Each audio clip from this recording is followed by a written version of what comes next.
Сәлем қыздар, қалайсыздар? Бүгін арықтау марафонының 13-ші күні менімен бірге арықтап жатырсыздар ма? Арықтағыңыз келеді, жаттығу жасауға денсаулығыңыз жарамайды ма? Онда күнделікті бір орында тұрып шаг жинауға болады, немесе бір күнде 10.000 шагтан жоғары шагты жинауға болады. Каналға тіркелмеген болсаңыздар, қыздар, каналға тіркеліп, қоңыраушаны басып, лүпіл басуды ұмытпаңыздар. Арықтай алмай жүрген, арықтағысы келетін құрбыларыңызға, таныстарыңызға дәл осы менің видеомды жіберіңіздер. Ұйқыдан оянған соң аш қарында вакуум жаттығуын міндетті түрде жасау қажет. Вакуум жаттығуын аяқтап болған соң, қыздар, 2 стакан жылы су ішіп аламыз. Яғни 2 стакан жылы суды ішкен екен бізде 15-20 минуттай таңғы ас дайындауға уақытымыз болады. Бүгінгі менің таңғы асым өте оңай. 2 дана жұмыртқаны қуырдым және салат ретінде қызанақты пайдаландым. Неге үнемі қызанақты пайдаланамын, қыздар? Өйткені біріншіден қызанақты жақсы көремін. Қазір қызанақтың сезоны аяқталып жатыр. Сезон аяқталатын кезде адамдар негізі тоқтамай жейді ғой. Тәттіге құмар қыздарым, таңғы асқа мен бүгін пақлава қостым. Сіздер де қоссаңыздар болады. Негізі қыздар, нормамен дәл осылай 1-2 данадан жейтін болсақ, бізде негізі артық салмақ пайда болмайды, переедание болмайды. Міне қараңыздар қыздар, жұмыртқа, салат және пақлава.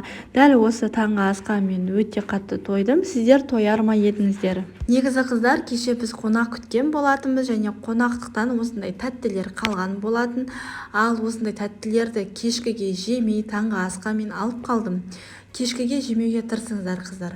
Кез келген тәтті дәмді тамақтарды таңғы асқа немесе түскі асқа алып қалыңыздар. Мен сияқты жасаңыздар. Сол кезде сіздерде переедание болмайды, артық салмақ та пайда болмайды. Егер де пақлава болмаса, кез келген тәтті торт, пирог, кез келген шоколадты пайдалануға болады. Ең бастысы өзіңіз жақсы көретін, бас тарта алмайтын тәттіні таңғы асқа қосуға болады. 2 аптада бір немесе аптасына 1 рет солай жасасаңыз болады қыздар. Үнемі тәтті жеп үйреніп қалған адамдар бірден тәттіден бас тартса, олар негізі арықтауда соңына дейін бармайды. Ортасында тастап кетеді, срыв пайда болады, тастаған салмағын 2 есе жинап алады.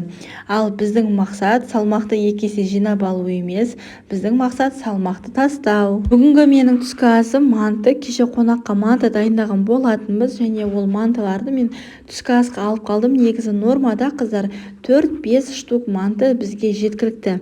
Негізі көп адамдар кешкі асқа манты дайындаған кезде ыстықтай күйінде қанша штук жеген білмейді, тойғанынша жейді. Міне солай көптеген уақыт бойы осылай тамақтанса, бізде артық салмақ ақырын пайда болады. Ал сіз күнделікті қандай тамақ болса да нормамен уақытпен жейтін болсаңыздар, артық салмақты жинамайсыздар, бір орында бір салмақ тұрады. Түскі асқа салат ретінде менде қызанақ және сыр. Мантыны майонезбен жеп үйреніп қалған болсаңыздар, онда майонездің орнын қаймақпен алмастыруға болады.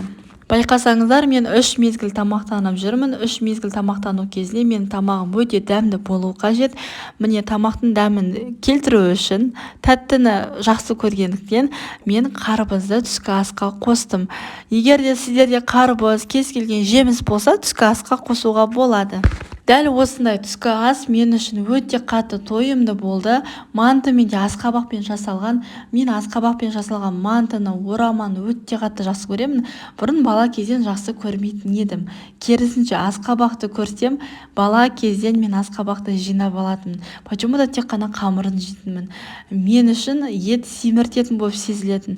Оказывается, қыздар, ет адамды семіртпейді екен. Адамды семіртетін шектен тыс көмірсуды жеу бізде мына семіру процесіне алып келеді екен. Етті жейтін болсақ, еттің құрамында темір көп, көптеген витаминдер көп. Бір жағынан бізге тойымдылықты береді.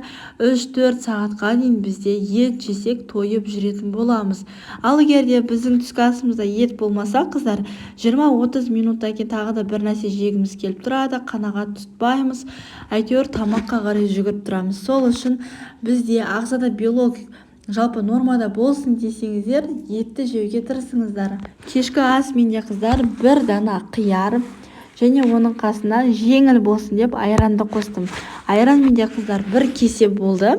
1 кесе айран шамамен бір 200 миллиграммға дейін шығады. 122 калорияға дейін бар. Яғни дәл осылай кешкі аста жеңіл тамақтанатын болсаңыздар, переедание болмайды, артық салмақтан арыла бастайсыздар. Яғни дефицит калория жүретін болады сіздің ағзаңызда.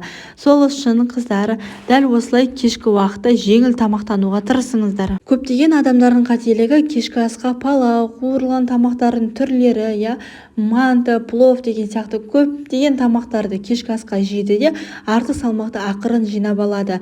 Ал бізде арықтау үшін кешкі асқа өте жеңіл болу қажет. Ауыр тағамдарды түскі асқа жеуге болады және нормамен. Міне сол кезде қыздар бізде арықтау процесі жүреді. Сіздермен болған мен Айнагүл Жаманбай. Келесі видеода жолыққанша сау болыңыздар.